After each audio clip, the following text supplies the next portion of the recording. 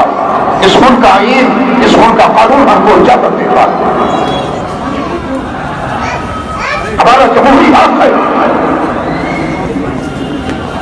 لیکن میں پھر کہوں گا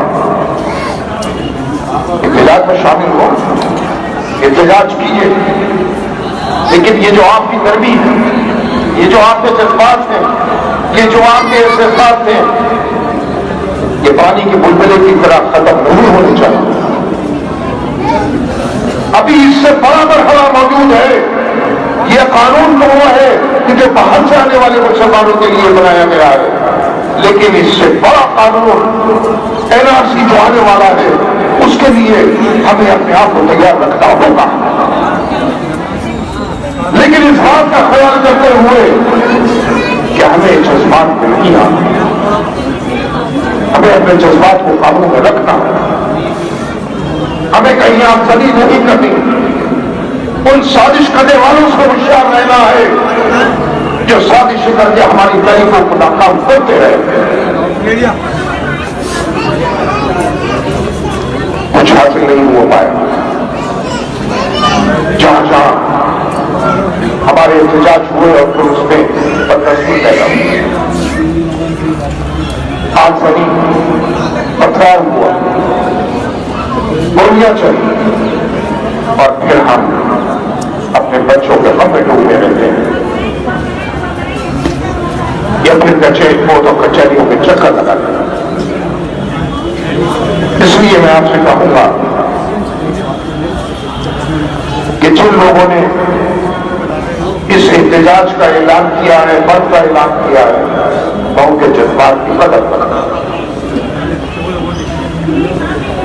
لیکن آئندہ اس بات کا خیال رکھیں کہ ذمہ دار حضرات سے مشورے کے بعد اعلان ہو،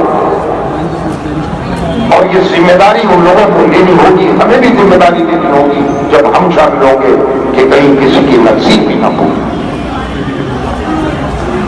تو میں آپ سے کہوں گا کہ آج کا احتجاج پرامن مستقل احتجاج ہونا چاہیے.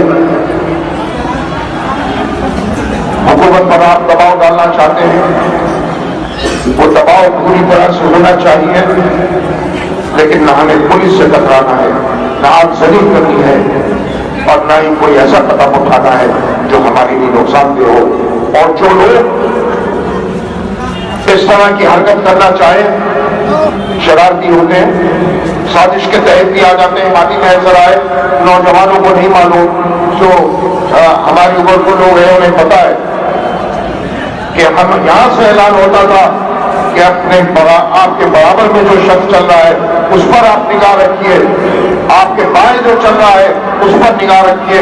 اور ایسا ہوتا رہا ہے ماضی میں، اور جلوس اور جنگ سے اور احتجاج کامیاب رہے. خدا کا شکر. نوجوانوں، تم نے ماضی کو نہیں دیکھا، ہم نے ماضی میں جو کچھ ہوا ہے ہم اس سے گزرے ہیں، ہم نے اس کو دیکھا. یہاں جو بزرگ موجود ہیں وہ تل حقائق ان کے ذہنوں میں آج بھی ہیں. جامع مسجد کی یادین میناریں انہوں نے بڑے نشے کو فراز دیا، لیکن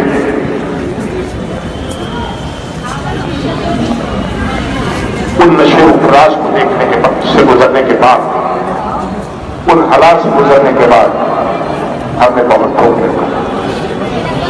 آج جو نوجوان جذبات رکھتے ہیں، لوگوں نے مجھ سے کہا آپ بولے نہیں، میں سمجھتا ہوں، آپ کے جذبات کو سمجھتا ہوں، آپ کے احساسات کو سمجھتا ہوں، آپ کے درد کو سمجھتا ہوں، لیکن ہمیں بھی کچھ تجربہ، ان تجربات کی روشنی ہے، ان تک حقائق کی روشنی ہے، بہت سوچ سمجھ کر فیصلہ کیا جاتا ہے. اسی لیے میں آج کے اس احتجاج کے لیے آپ کو مبارکباد دیتا ہوں، لیکن اپنے نوجوانوں سے یہ کہوں گا اپنے جذبات کو قابو میں رکھیں، احتجاج کریں. پرامن احتجاج ہونا چاہیے اور آگے بھی احتجاج ہونا چاہیے جب آپ کو آواز دیں، لیکن وہ پرامن احتجاج ہونا چاہیے. انہیں الفاظ کے ساتھ میں آپ سے جانا چاہتا ہوں. خدا آپ کا حامی مناصر